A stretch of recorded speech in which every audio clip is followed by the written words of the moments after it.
Hi, I'm Scott Campshafer, and I am currently a therapist living and practicing in Austin, Central Texas area, but I will soon be relocating my physical practice to Central Maryland. And today I wanted to talk to you in perhaps my last actual YouTube video from Central Texas before I move and relocate my physical practice to Frederick, Maryland, about issues that spouses of partners who have sex addiction issues face. Just to give you, I think maybe more so to give you an understanding of what you need to be aware of to help to understand your spouse better. And you probably know a lot about all the bitterness and all the unpleasantness that your spouse's addictive behavior has caused for you and your family, in terms of the havoc that it's created and all the devastation emotionally that it has wrought, if not even more. But there are a couple of things I wanted to bring out as far as what their world is like that you need to understand, your partner's world. And it's typified by looking at my office right now in a state of relative disarray, where I am actually packing up, going through things, and getting ready to move my office. Not only that, but also my residence across the country in a couple of weeks. One of the things that I hope you'll understand when you look at this organized mess here, or semi-organized mess, is that there is actually a lot of unnecessary clutter that is discovered in the process of moving. When you go through all of your items and you look at the things that are stacked on top of each other, that may be back in corners that you've never you haven't seen in years, that's a lot of what your spouse may have to contend with, because they have developed a tremendous complexity and clutter in their life in terms of all of the emotional baggage they've collected, all of the unnecessary difficulties that they've caused, not only for themselves, but also for you and for other people that they care about. And they probably do care deeply about you and the other family members, although they may not have a way to break out of a lot of these behaviors that have dogged them for years, perhaps.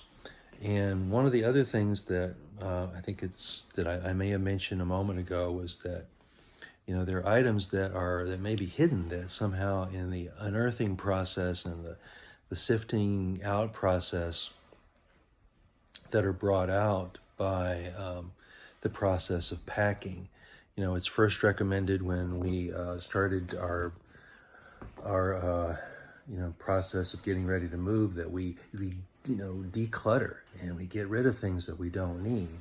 And that's akin to what the process is for people who have addiction issues once they get in recovery. They have to do, if they participate in a 12-step program, they have to do an inventory of all of the negative attributes that they've managed to pick up as part of their addiction, but they also are encouraged to identify some positive attributes that they would like to amplify more.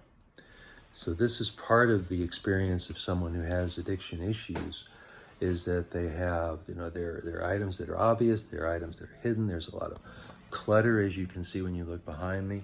And if you notice in my office, if you can see the floor here, there's a little pathway that I've carved to get from my desk back to my inner office.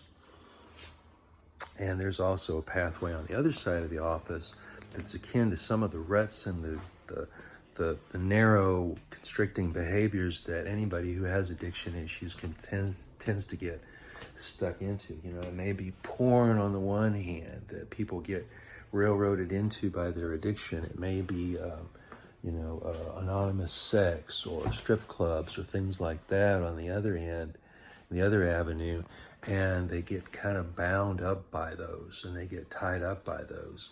Whereas when people get into recovery, either through therapy or 12-step or treatment programs, they're, particularly with me in the recovery plan that I help my clients come up with, they're encouraged to develop a whole set of health behaviors that they can focus on instead of the addiction that they're coming from.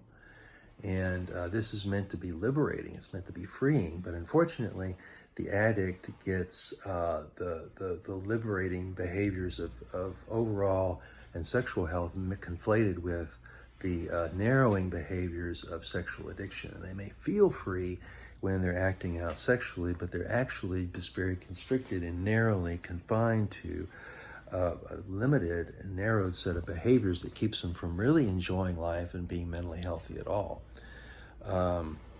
So those are a couple of the points that I wanted to drive home. And perhaps the other important point that I want you as their spouse or partner of a person with the sexual addiction or sexual compulsion issues to understand is that you can reach out to get help for them, but you cannot fix them. And the only person that you can really fix is yourself. And partly that's done by not only getting help for them, but also getting help for yourself, getting help for the relationship, getting possibly couples therapy. You know, it's a whole broad approach to recovery that not only includes the person who's afflicted with the addiction, but also the spouse and the family, because everybody in the family gets affected by an addiction, regardless of whether it's chemical, behavioral, or otherwise. And the important thing for you is to not only get help for them, you know, God bless you if you are seeking out help for them, but also get help for yourself somehow, either professionally or through a support group, or just talking and confiding in closer trusted friends and family members. But I really commend you for watching this video today, and I hope that you do get the help that you need for yourself and for your spouse. And I wish you the best of mental health, overall health, and well-being going forward way into the future. So take good care, and thanks again for watching. Bye.